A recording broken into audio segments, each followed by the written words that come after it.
ଆମ ବିଦ୍ୟାଳୟର ପ୍ରବେଶ ଉତ୍ସବରେ ଆପଣମାନଙ୍କୁ ମୁଁ ସ୍ୱାଗତ ଜଣାଉଛି।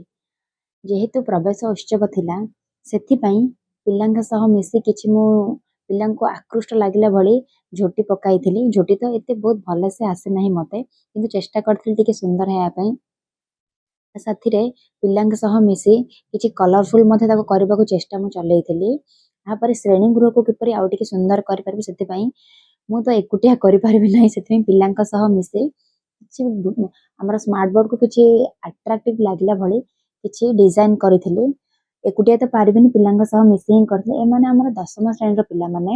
ତ ସାଥିରେ ମୁଁ ଦେଖୁଥିଲି ଯେ କୋଉ ଜାଗାରେ କେମିତି ଆମେ ଏଡ୍ କଲେ ଡିଜାଇନ ଯୋଉଟା କି ବୋର୍ଡଟା ଆମର ଟିକେ ସୁନ୍ଦର ଲାଗିପାରିବ।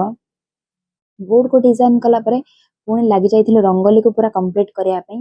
ରଙ୍ଗୋଲି ଆମର ଫାଇନାଲି କମ୍ପ୍ଲିଟ୍ ହେଇଯାଇଥିଲା। ଆମ ମ୍ୟାଡାମ ମାନଙ୍କ ସହ ମିଶି ରଙ୍ଗୋଲି ଆମେ କମ୍ପ୍ଲିଟ୍ କରିଦେଇଥିଲୁ। ଦେନ୍ ପିଲାମାନେ କହିଲେ ଦିଦି ଟିକେ ଫୁଲ ଲଗେଇଲେ ଆଉ ଟିକେ ସୁନ୍ଦର ଲାଗିବ। ଯେହେତୁ ଏମାନେ 10ମ ଶ୍ରେଣୀର ପିଲା, ସେମାନେ 9ମ ଶ୍ରେଣୀ ପିଲାଙ୍କ ପାଇଁ ମଧ୍ୟ ସେମାନେ ଲାଗି ଯାଇଥିଲେ ଦିଦି ଆମେ ବି ସେମାନଙ୍କ ପାଇଁ କିଛି ନିଆରା ବନେଇବାକୁ ଚେଷ୍ଟା କରିବୁ। ତ ପିଲାଙ୍କ ସହ ମିଶି କ୍ଲାସରୁମ୍ ଆଉ ବାହାରର କାମ ସରିଯାଇଥିଲା। ଏବେ କାମ ଥିଲା ଗେଟ୍ ଏଣ୍ଟ୍ରିର। ଯେହେତୁ 9ମ ଶ୍ରେଣୀର ନୂତନ ପିଲାମାନେ ସେମାନେ ଜଏନ୍ କରି ଆସିଥିଲେ, ତ ସେମାନଙ୍କ ମନ ଭିତରେ ଏକ୍ସାଇଟମେଣ୍ଟ ବି ଥିଲା, ତା ସାଥିରେ ଡର ମଧ୍ୟ ଥିଲା। ପ୍ରାଇମେରୀ ସେକ୍ସନରୁ ସେମାନେ ହାଇସ୍କୁଲକୁ ଆସୁଥିଲେ, ତ ସେଥିପାଇଁ ତାଙ୍କ ମନରେ ଅବଭିୟସଲି ଟିକେ ଡର ବି ଥିବ, ତା ସାଥିରେ ଟିକେ ଏକ୍ସାଇଟମେଣ୍ଟ ବି ଥିବ। ଯେହେତୁ ହାଫ୍ ପ୍ୟାଣ୍ଟରୁ ଫୁଲ୍ ପ୍ୟାଣ୍ଟକୁ ଆସିଛନ୍ତି, ଶୁଣିଲା ବେଳେ ହସ ଲାଗୁଥିବ, କିନ୍ତୁ ପିଲା ଯେତେବେଳେ ପ୍ରାଇମେରୀ ସେକ୍ସନରୁ ହାଇସ୍କୁଲକୁ ଆସେ ତାର ହାଫ୍ ପ୍ୟାଣ୍ଟଟା ଫୁଲ୍ ପ୍ୟାଣ୍ଟ ହେଇଯାଏ। ତା ସାଥିରେ ଡିସିପ୍ଲିନ ମଧ୍ୟ ପିଲାଙ୍କ ମଧ୍ୟରେ ଅଧିକ ବଢିଯାଏ। ଆଉ ଭାରତୀୟ ବିଦ୍ୟାପୀଠର କୌଣସି ଜିନିଷରେ ଆମେ କମି କରିନାହୁଁ ଯେ ପିଲାଙ୍କୁ ଲାଗିବ ଯେ ଡିସିପ୍ଲିନ ନାହିଁ ବୋଲି।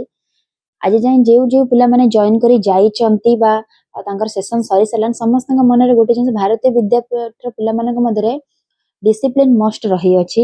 ଏହାପରେ ପିଲାଙ୍କୁ ନେଇ ଆମେ କ୍ଲାସରୁମକୁ ଯିବା ପାଇଁ ଚାଲିଲୁ, ଯାହାଦ୍ୱାରା ପିଲାଙ୍କୁ କ୍ଲାସରୁମରେ ଟିକେ ଇଣ୍ଟରେଷ୍ଟିଂ ଆକ୍ଟିଭିଟିଜ କରାଇ ପାରିବୁ। ତାପରେ କ୍ଲାସରୁମରେ ଆମର ପିଲାଙ୍କ ସହ କିଛି ଆକ୍ଟିଭିଟି ହେଇଥିଲା। ତାପରେ ନୂଆ ସେସନ ଆରମ୍ଭ କରିବା ପାଇଁ ପିଲାମାନଙ୍କୁ କିଛି ଇଣ୍ଟ୍ରୋଡକ୍ସନ ଦେଇ ଆମେ ଟିଚର ମାନେ ସବୁ ମିଶିକି ପିଲାଙ୍କୁ ଟିକେ ଆକୃଷ୍ଟ କରାଇଥିଲୁ, ଯେପରି କ୍ଲାସରୁମରେ ସେମାନେ ଇଣ୍ଟରେଷ୍ଟ ହେଇପାରିବେ। ତାପରେ ଆମର ନୂଆ ସେସନ ଆରମ୍ଭ ହେଇଥିଲା। ଧନ୍ୟବାଦ।